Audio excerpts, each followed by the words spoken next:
In 2025, Ram took a hard left turn away from V8s, offering 3 6-cylinder engines in the 1500 truck. Just 1 year later, the HEMI 5.7 liter V8 is back. Let's take a closer look.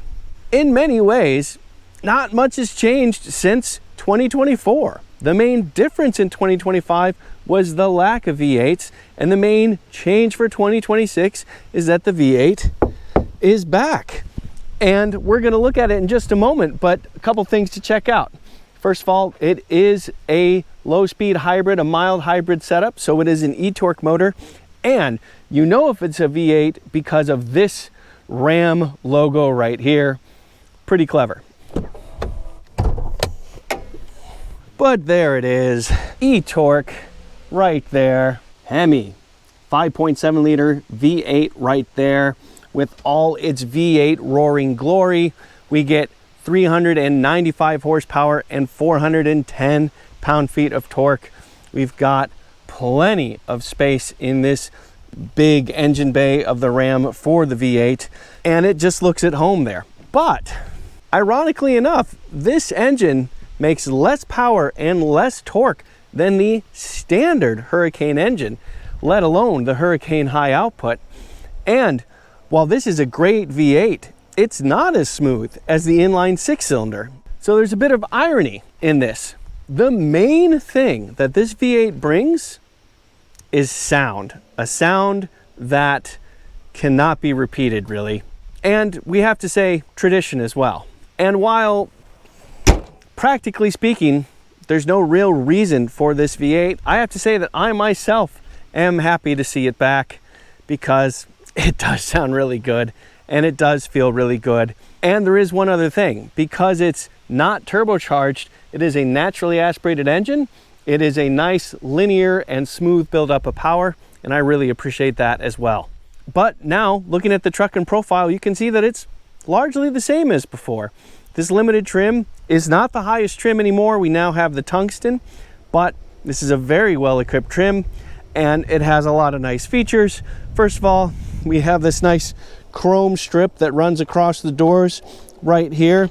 Then we have the also chrome logo right there. We have powered steps that pop out right here, which is helpful because this truck is fairly tall, and we'll poke our nose in here to see the nice metal kick plate right here as well. I will go ahead and put the dimensions up on the screen for you to check out. It is, like I said, pretty much the same as 2025, and that's not small. This is a big truck. I mean, look at the cabin. The cabin itself is huge. This being a limited trim, we are rocking 22-inch wheels on this truck. Not small. And yet, these days, it doesn't look atypical. It looks pretty normal, which is a little bit scary to say. But here we are in a full-size pickup truck with 45 series tires on them. Look how little that sidewall is compared to the wheel. Pretty intense. And yes, it is a pickup truck, so the wheels and tires in back are indeed the same size as what's in front. Looking at the back of the truck, you can see that it's got some interesting bits to it. Let's take a closer look. First of all, we have dual exhaust right there, and we also have a space saver under here. But the exhausts, those are dual exhaust tips.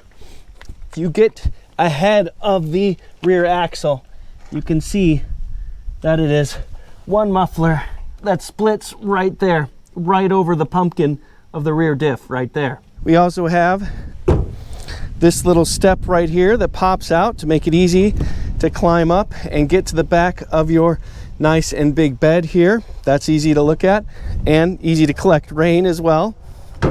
And the tailgate itself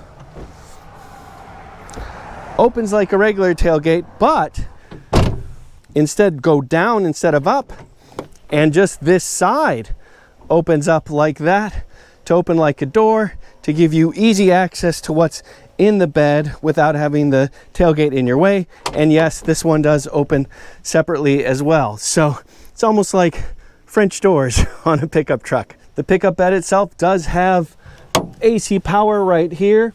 That's nice. And as you can see, it's 2 kilowatts worth of AC power. We also have some lights on either side here. And then we do have these rails right here to hold things in place and these nice and beefy clips down low. So still a pickup truck at the end of the day. Beneath that, we do have our trailer hitch pinned, 4-pin down low, 7-pin up top, and obviously the hitch itself right there. So yeah, it is still definitely a pickup truck, but as I'm about to show you inside, pretty darn luxurious one. Well, I mean, yeah, look at all that space. This is massive in here. Also, you can pick up the bottom of the seat just like that. And of course, you have plenty of room. I am 5 feet 11 inches tall. And as you can see, I have boatloads of knee room. Also, the seat bottoms are nice and high, so I have plenty of thigh support. Put those two things together and I have well under a 90-degree bend in my knees. Despite that, I do also have headroom. Not tons, but enough considering everything else. And because this is a limited, I've got a lot of stuff in here. Look at that. Heated seats, ventilated seats, USB A and C type right there, and more AC power right there. Also got this nice little slot here. Accoutrements on the door trim, nice little things there. You've got a hook up here, and fold down the center seat. We have cup holders and more storage space right here. So this is plenty accommodating, definitely for adults, for big adults. You have loads of room in here, and then obviously a panoramic sunroof as well. All right, let's go to the front. As you can see, more of that niceness on the front doors as well. The usual controls right here, as well as 2-position seat memory.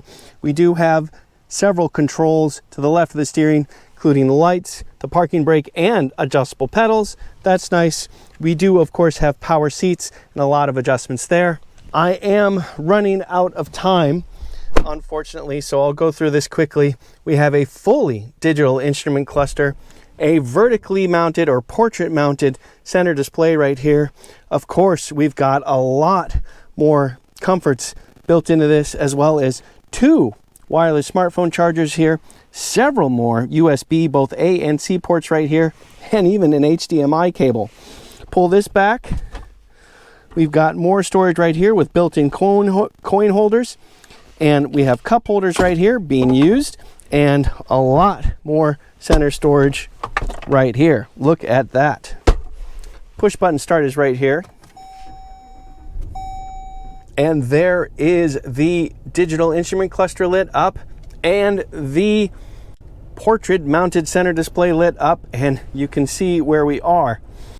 This is a nice layout. It works well, and if I go to climate, you can see that I have heated seats, ventilated seats, and a heated steering wheel as well, all part of this climate control system. That's really nice. We also have this dial for the Prindle right here. Works easily, and you can see all our all-wheel drive, 4-wheel drive options right here, including turning off auto stop start, those types of things.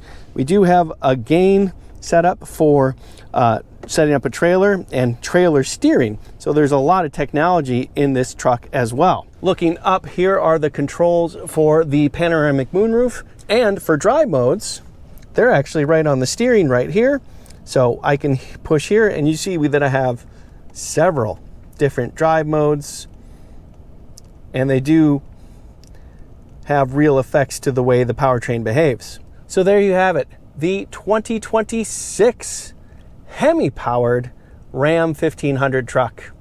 This one a limited, pretty cozy in here. The V8 engine is not standard equipment on any truck, but it is now optional on most of them. So if you want that roar, you want that nice linear buildup of power and naturally aspirated feel, you can get it on most of the trucks. I'm Robin Warner.